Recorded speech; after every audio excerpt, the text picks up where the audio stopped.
নমস্কাৰ। আজি মই ভেদাইলতা আৰু নৰসিংহ মাছেৰে বনাম।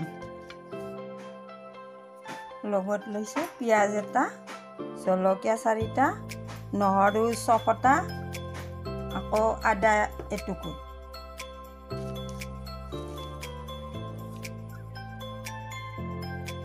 এই পেষ্টখিনি এচামুচমান পানী দি দিব। ডাঙৰ চামুচেৰে এচামুচ পানী দি দিব। এতিয়া মই এই মাছখিনি নিমখ আৰু হালধিৰে মিক্স কৰি লৈছোঁ। এতিয়া মই কেৰাহীটো উঠাই দি গৰম হোৱাৰ তেল দি দিলোঁ।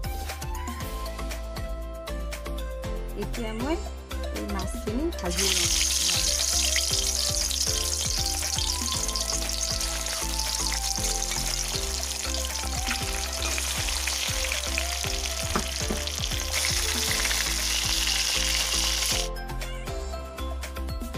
এতিয়া মোৰ মাছখিনি ভজা হৈ গ'ল।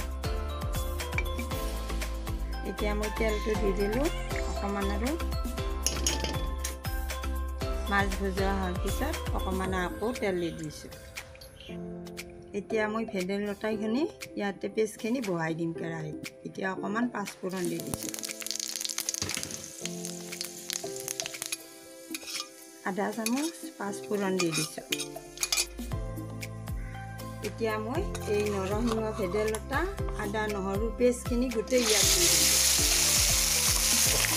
এতিয়া মই এইখিনি অকণমান ভাজি লৈছোঁ।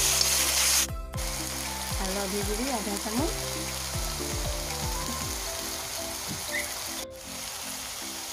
জিৰা গুড়ি আধা চামুচ।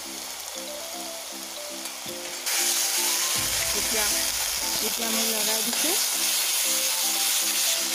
এতিয়া মই পানী দিছোঁ, এইটো দি 2 কাপ মান।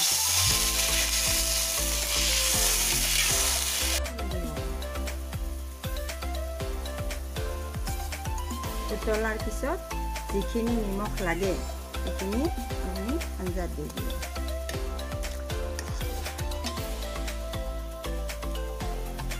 লগতে এতিয়া মাছটো দিম।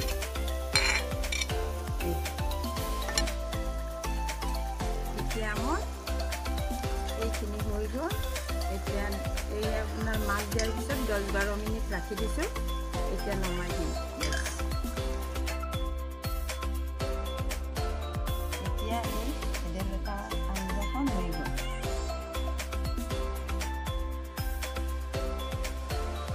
ধন্যবাদ।